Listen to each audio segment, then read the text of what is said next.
అప్పుల బాధలు వెంటాడుతున్నాయా? అయితే 6JVR వారి జాతిరత్నాలు ధరించండి. నమస్తే, వెల్కమ్ టు మనం టీవీ. ప్రస్తుతం ఎనలిస్ట్ కట్టా కార్తీక్ ఉన్నారు, మాట్లాడదాం. కార్తీక్ గారు నమస్తే అండి. నమస్తే వారి. కార్తీక్ గారు, కల్వకుంట్ల కవితని బీఆర్ఎస్ పార్టీ సస్పెండ్ చేసింది. ఈరోజు చాలా మాట్లాడారు కల్వకుంట్ల కవిత. పార్టీలో ఏం జరుగుతుందో కేసీఆర్ గారు తెలుసుకోవాలి.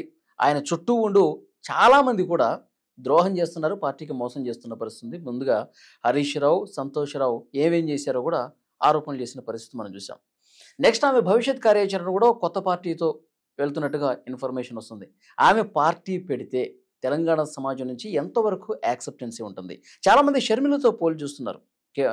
కార్తీక్ గారు, షర్మిల తను కుటుంబం నుంచి అన్నతో విభేదించే విధంగా అయితే బయటకు వచ్చింది, తెలంగాణలో పార్టీ పెట్టింది, సర్వైవ్ కాలేక మళ్ళీ కాంగ్రెస్లో విలీనం చేయటం, ఇప్పుడు ఏపీ కాంగ్రెస్లో చీఫ్గా ఉన్నారు. సో రాజకీయంగా చాలా వరకు అంటే ఏదో ఊహించుకుంది, ఏదో అయింది అన్నట్టుంది షర్మిల పరిస్థితి. ఇప్పుడు కవిత కూడా ఎట్లా ఉంది? ఆమెకు అవకాశాలు ఎలా ఉంటాయి? ఏ వ్యక్తి అయినా సరే రాజకీయాలు క్లిక్ కావాలి అంటే వాళ్ళకి సమయం కలిసి రావాలి, సందర్భం అనుచితంగా ఉండాలి, గ్రౌండ్స్ పనిచేయాలి. గ్రౌండ్స్ అంటే వాళ్ళు ఏ విధానంతో రాజకీయ పార్టీ పెడుతున్నారు, ఏ విధానంతో ఏ నినాదంతో రాజకీయాల్లోకి వస్తున్నారు అనేది చాలా క్లియర్ కట్గా ప్రజలకి కన్వే చేయగలగాలి. అది ప్రజలకి కన్విన్స్గా ఉండాలి, అది అవసరానికి తగ్గట్టుగా ఉండాలి. ఆ తర్వాత తన రాజకీయ శత్రువు ఎవరో ముందే డిసైడ్ చేసుకొని రావాలి. ఇవి లేకపోతే ఎంత పెద్ద వ్యక్తికైనా సరే, వాళ్ళకి ఎంత ఫాలోయింగ్ ఉన్నా సరే, వాళ్ళు రాజకీయాల్లో క్లిక్ కావడం జరగదు. ఇప్పుడు ఎగ్జాంపుల్, నువ్వు వైఎస్ షర్మిల గారితో కవితను పోల్చావు. వైఎస్ షర్మిల గారు రాజకీయ పార్టీ తెలంగాణలో పెట్టారు. ఆమెకి తెలంగాణకి నిజానికి సంబంధం లేదు. అంటే తెలంగాణ ప్రజలతో ఆమెకి ఎలాంటి బంధం కానీ అనుబంధం కానీ లేదు. వ్యక్తిగతంగా ఆమె ఇక్కడ కోడలైతే కావచ్చు కాక, ఈ గడ్డ మీద పెరిగితే పెరగొచ్చు కాక, కానీ తెలంగాణ ఉద్యమంలో కానీ, తెలంగాణ భావాజాలంతో కానీ, తెలంగాణ సాంప్రదాయంతో కానీ ఆమెకి ఎలాంటి రిలేషను లేదు. తెలంగాణ ప్రజలకు ఆమె వెళ్ళిన వ్యక్తి కాదు. ఆంధ్ర రాజకీయాల్లో పనిచేసింది, జగన్మోహన్ రెడ్డి కోసం పనిచేసింది. జగన్మోహన్ రెడ్డి కోసం పనిచేసింది, జగన్మోహన్ రెడ్డితో ఎక్కడో చెడింది. చెడిన తర్వాత ఆమె వచ్చి ఉన్న పలనా తెలంగాణ రాజకీయాల్లోకి వచ్చి కొత్త పార్టీ పెట్టినప్పుడు తెలంగాణ ప్రజలు ఆమెని రిసీవ్ చేసుకోలే. చాలా డబ్బు ఖర్చు పెట్టింది ఆవిడ, చాలా ప్రయత్నం చేసింది ఆవిడ. నిజానికి పెద్ద పాదయాత్ర చేసింది. ఒక మహిళ పాదయాత్ర చేయడం అనేది చిన్న విషయం కాదు. ఒక టైంలో జగన్మోహన్ రెడ్డి కోసం చేసింది, తర్వాత ఇక్కడ తెలంగాణ గడ్డ మీద తన అవసరాల కోసం చేసింది, తన రాజకీయ అవసరాల కోసం. కానీ వర్కౌట్ కాలే. నిజానికి తెలంగాణలో వైఎస్ రాజశేఖర రెడ్డికి చాలామంది అభిమానులు ఉన్నారు. అయినా సరే వాళ్ళంతా షర్మిల వెనక్కి తిరగలే, షర్మిల వైపు తిరగలే. కారణం ఏంది అంటే ఆమెకి గ్రౌండ్ సరిగా లేకపోవటం. రెండోది, ఆమె వచ్చిన సమయం సందర్భం కూడా ఆమెకు వర్కౌట్ కాలే. రెండోది, ఆమె శత్రువు ఎవరు? ఆమె శత్రువు జగన్మోహన్ రెడ్డి. నిజానికి ఆయన అంటే పడక కదా ఏం రాజకీయాల్లోకి వచ్చింది, లేకపోతే ఏం వైసీపీ కదా. జగన్మోహన్ రెడ్డితో మంచి రిలేషన్ కనుక ఉండుంటే, కుటుంబం ఐక్యంగా ఉండుంటే ఆమె పార్టీ? YCP party. అవును, జగన్మోహన్ రెడ్డి కోసం ఒకప్పుడు పాదయాత్ర చేసింది, జగన్ వదిలిన బాణం అని చెప్పుకుంది. తర్వాత 2014 ఎన్నికల్లో, 19 ఎన్నికల్లో జగన్మోహన్ రెడ్డి తరపున ఎన్నికల ప్రచారం చేసింది. కాబట్టి ఆమె వైసీపీ నుంచి విడిపోయినప్పుడు నీ శత్రువు ఎవరు అవుతారు? జగన్మోహన్ రెడ్డి అవుతారు. కానీ జగన్మోహన్ రెడ్డికి శత్రువుని పెట్టుకొని ఇక్కడ కేసీఆర్ని శత్రువుగా చూస్తే జనం ఎలా రిసీవ్ చేసుకుంటారు? ఓకే, అదే ఆమె శత్రువు ఎవరన్న క్లారిటీ ఆమెకు లేదు. ఆమెకి గ్రౌండ్ సరిగా లేవు. ఆమె పెట్టిన సమయం సందర్భం ఆమెకు కలిసి రాలి. కాబట్టి షర్మిల రాజకీయ పార్టీ క్విక్ కాలే. తెలంగాణలో పార్టీ పెట్టింది, మళ్ళీ ఎన్నికల ముందు మూసేసి ఆంధ్ర రాజకీయాల్లోకి వెళ్ళిపోయింది. ఓకే, అక్కడ కూడా అంటే ఒకసారి రాజకీయాల్లో ఫెయిల్ అనే ముద్ర పడిన తర్వాత మళ్ళీ పాస్ మార్కులు వేయించుకోవటం చాలా కష్టం. నువ్వు వేసే మొదటి స్టెప్పే చాలా జాగ్రత్తగా ఉండాలి. మొదటి స్టెప్ ఫెయిల్ అయింది అంటే నువ్వు రాజకీయాల్లో ఫెయిల్ అంటే లెక్క. నువ్వెంత తోపైనా కావచ్చు. ఇది షర్మిలకైనా అంతే, చిరంజీవికైనా అంతే, కవితకైనా అంతే. ఇప్పుడు కవిత విషయం మాట్లాడుకుందాం. ఇలా కవితకి బీఆర్ఎస్లో అంటే కేసీఆర్ కుటుంబానికి ఎక్కడో చెడింది. కారణాలు ఏవైనా కావచ్చు. ఆస్తులు తగాదని కొంతమంది చెప్తారు, పదవులు పంచాయతీ అని కొంతమంది చెప్తారు. ఏదేమైనా కవిత డిమాండ్స్ని ఫుల్ఫిల్ చేయడంలో బీఆర్ఎస్ పార్టీ, కేసీఆర్ కుటుంబం ఎక్కడో వాళ్ళ మధ్య గ్యాప్ వచ్చింది. గ్యాప్ వచ్చిన మాట వాస్తవం కదా. కవిత గారికి కేసీఆర్ కుటుంబానికి మంచి గ్యాప్ వచ్చిన మాట వాస్తవం కదా. ఆ గ్యాప్ వచ్చిన తర్వాత ఆమె వాళ్ళతో విభేదించి గత కొన్నాళ్ళుగా సొంత ఎజెండాతో పోతున్నారు. ఆమె ఎజెండా బీఆర్ఎస్కి నచ్చట్లేదు. కొన్నాళ్ళు భరించారు, కొన్నాళ్ళు చూశారు. ఆమె ఇండైరెక్ట్గా కామెంట్ చేసిన నాళ్ళు భరించారు. ఆమె డైరెక్ట్గా ఎప్పుడైతే హరీష్ రావు పేరు తీసుకొని, సంతోష్ రావు పేరు తీసుకొని ప్రెస్ మీట్లో కాళేశ్వరం స్కామ్ మీద మాట్లాడిందో, అది ఎప్పుడైతే బీఆర్ఎస్ పార్టీకి బాణంలో తాకిందో వెంటనే బీఆర్ఎస్ పార్టీ స్పందించింది, ఆమెను పార్టీ నుంచి సస్పెండ్ చేసింది. అయితే ఈరోజు ఆమె ప్రెస్ మీట్ పెట్టారు. నేను మళ్ళీ చెప్తున్నా, నువ్వు తెలంగాణలో క్లిక్ కావాలి, తెలంగాణలో కవిత క్లిక్ కావడానికి నిజానికి స్కోప్ ఉండాలి. ఎందుకంటే తెలంగాణ ఆడబిడ్డ, తెలంగాణ ఉద్యమంలో ఉన్న వ్యక్తి, తెలంగాణ జాగృతి పేరుతోటి అంటే టీఆర్ఎస్తో సంబంధం లేకుండానే సొంత ఆర్గనైజేషన్తో తెలంగాణ ఉద్యమంలో పాల్గొన్న వ్యక్తి, బోనాలు బతుకమ్మ పేరుతో తెలంగాణ ఉద్యమం చేసినటువంటి వ్యక్తిత్వం ఆమెది. ఆమె సొంత ఎజెండాతో ఎదిగారు. వాస్తవానికి తెలంగాణ సమాజంతో, తెలంగాణ సాంప్రదాయాలతోటి, తెలంగాణ ఉద్యమంతో, తెలంగాణ భావాజాలంతో ఆమెకు సంబంధాలు ఉన్నాయి. కాకపోతే ఆమె ఎక్కడ ఆ సంబంధాలు మిస్ అయ్యారంటే 2014లో అఫీషియల్గా ప్రత్యక్ష రాజకీయాల్లోకి వచ్చి ఎన్నికల్లోకి వచ్చేసి టీఆర్ఎస్ పార్టీ తరపున నిజామాబాద్ ఎంపీగా పోటీ చేశారు. తర్వాత కాలంలో ఆమె మీద వచ్చిన అనేక ఆరోపణలు 2019 ఎన్నికల్లో ఆమె ఓడిపోయారు.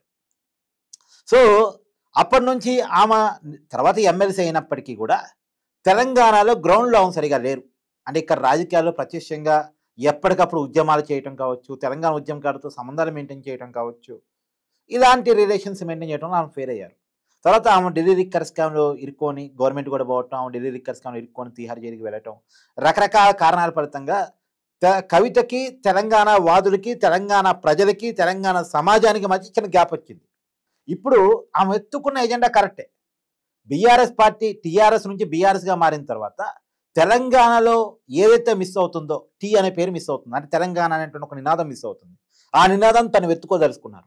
తర్వాత బీఆర్ఎస్ పార్టీ మీద ముద్ర ఏంటంటే అది అగ్రకుల పార్టీ, బహుజనవాదాన్ని ఆ పార్టీ మిస్ అవుతుంది. ఆ ఎజెండాను తను తీసుకుంటున్నారు.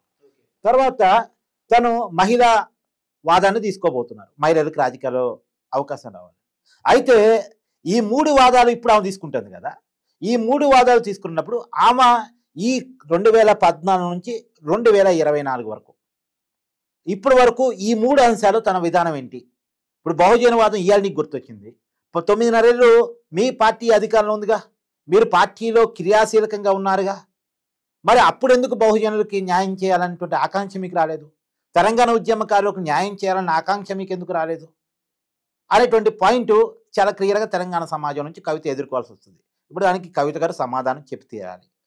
తర్వాత ఇంకొక విషయం కూడా, ఇప్పుడు సందర్భం ఉందా? నిజానికి కేసీఆర్ ప్రభుత్వం బహుజనులకు వ్యతిరేకంగా, తెలంగాణ వాదులకు వ్యతిరేకంగా ఏదో అరాచకంగా ప్రవర్తిస్తుంది అంటే ఆ ప్రభుత్వం నుంచి విడిగా వచ్చి ఆమె పోరాటం చేస్తూ కొత్త పార్టీ పెడితే క్లిక్ అవడానికి అవకాశం ఉంది.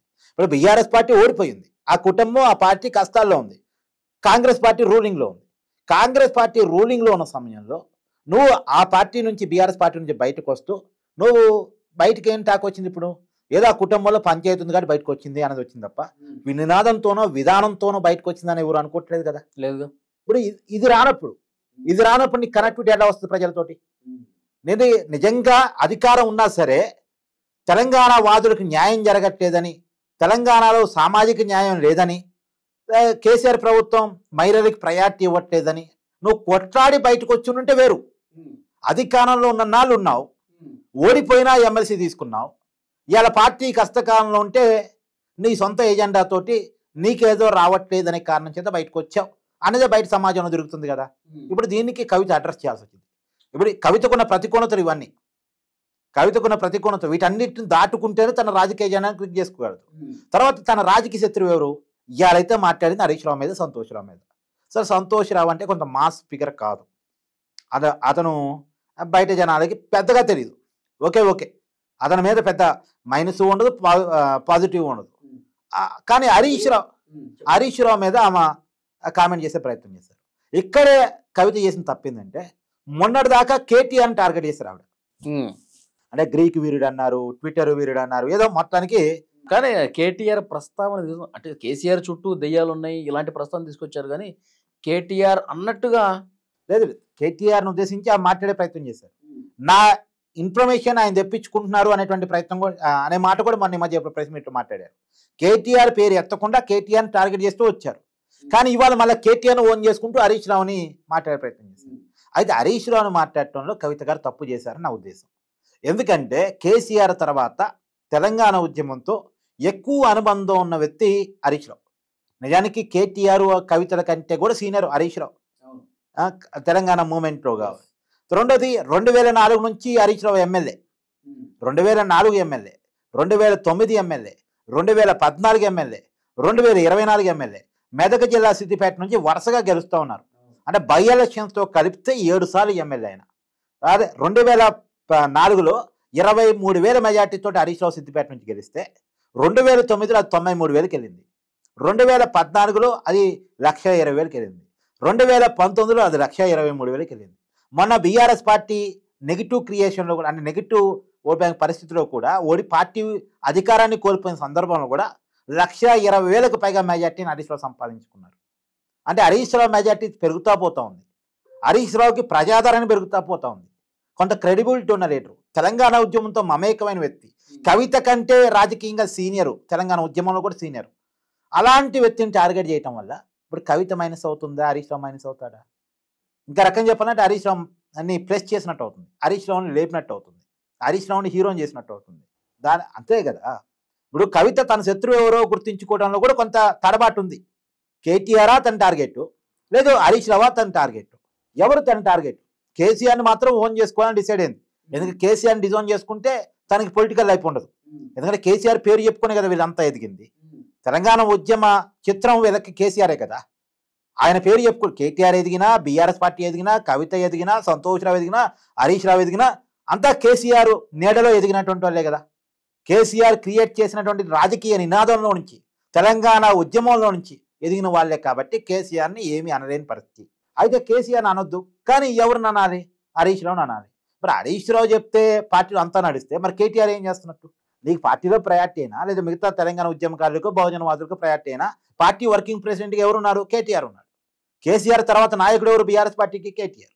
అదే కేటీఆర్ మంచోడే, కేసీఆర్ మంచోడే, కానీ హరీష్ రావు ఏదో పార్టీని డిసైడ్ చేస్తున్నాడని నువ్వు చెప్తే ఇది ఎలా జనానికి ఎక్కిద్ది? అంటే నువ్వు చెప్పేదే జనానికి కన్విన్స్గా ఉండాలి, అప్పుడు నీకు రాజకీయంగా అవకాశం ఉంటుంది. నువ్వు చెప్పేదాంట్లోనే పొరపాట్లు ఉంటే అది జనానికి ఎలా ఎక్కిద్ది? ఓకే. తర్వాత ఇవాళ బీజేపీతో బీఆర్ఎస్ లాలూచి పడుతుందని నువ్వు చెప్తున్నావు. నిజమే, లాలూచి పడుతుందేమో ఒకవేళ. అది ఎప్పుడు చెప్పాలి? ఏ సందర్భంలో చెప్పాలి?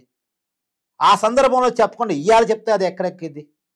2024 పార్లమెంట్ ఎలక్షన్స్లో బీఆర్ఎస్ బీజేపీ కోఆపరేట్ చేసిందని కాంగ్రెస్ పార్టీ చెప్పింది.